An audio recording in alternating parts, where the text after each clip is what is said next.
histamine intolerance as a mechanism for many chronic health issues. So let's explore that a bit. When we're looking for what's driving a chronic health issue, this is one thing to consider, especially when we hear patterns. We'll hear patterns in the patient's history.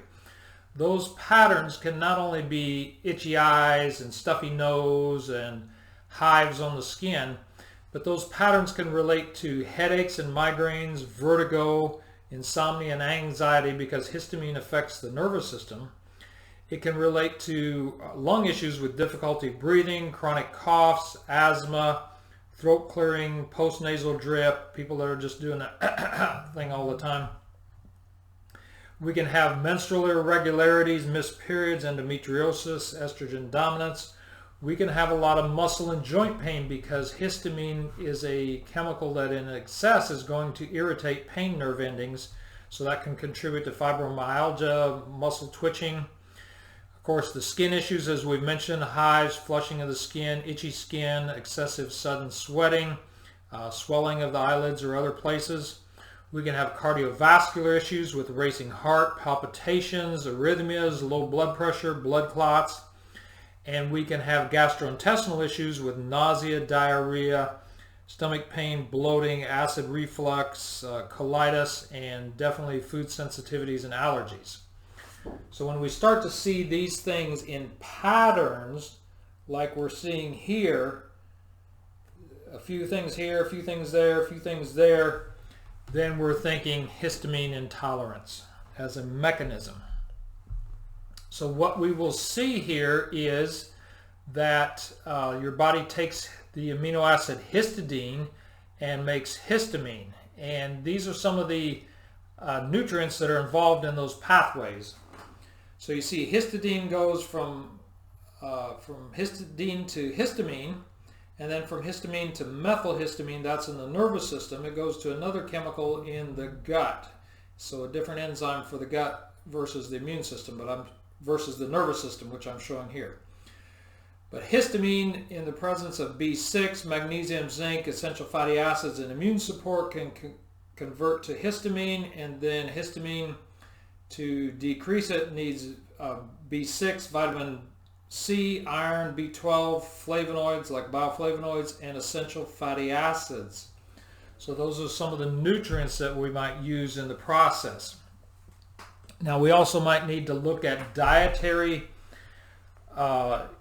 foods that contain a lot of histamine, like chocolate and pork and fish and shellfish and egg whites, citrus fruit, papayas, strawberries, pineapples, bananas, avocados, nuts, tomatoes, spinach, eggplant are some examples of high histamine foods. We might need to reduce those.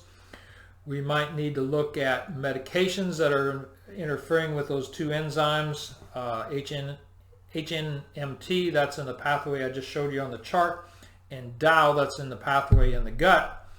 The medications that interfere with those can be antacids, heart medications, antibiotics, antipsychotics, and diuretics. And of course you need to work with your prescribing physician on that if any of those meds may be interfering.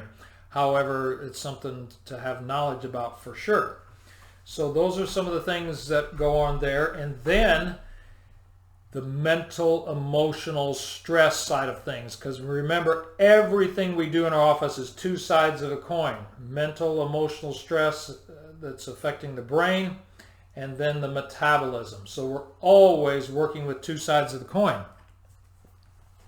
So what can drive this process into making more histamines is the emotions of shame.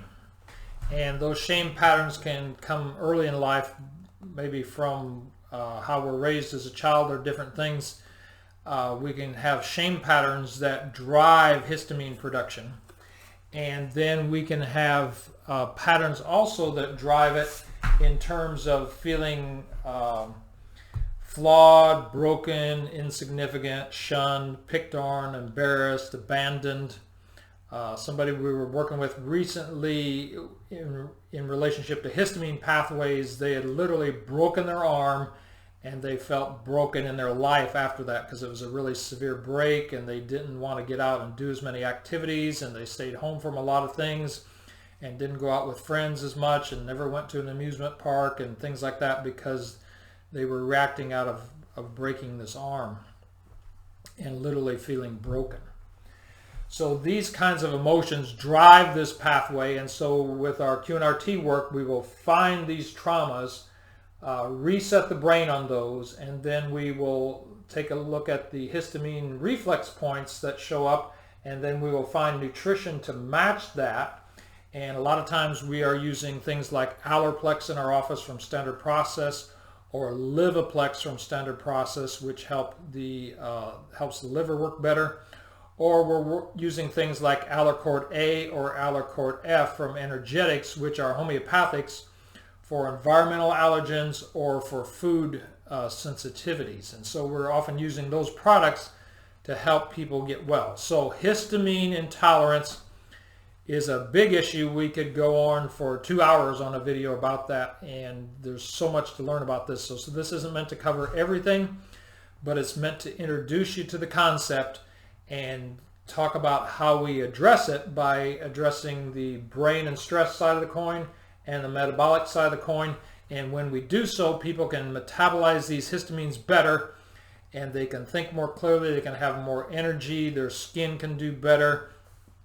All these things that we talked about here can start to calm down, and people can see improvements in these areas, and as they do, their life changes and their health changes, and it's an exciting thing to see. So I'm Dr. Michael Winters, Winters Wellness, Chiropractic Redefined, talking with you about histamine intolerance. So if you think that may be an issue for you, or you know somebody that is, get this information to them and have them give our office a call, 270-554-2141. Like us on Facebook and share us on YouTube.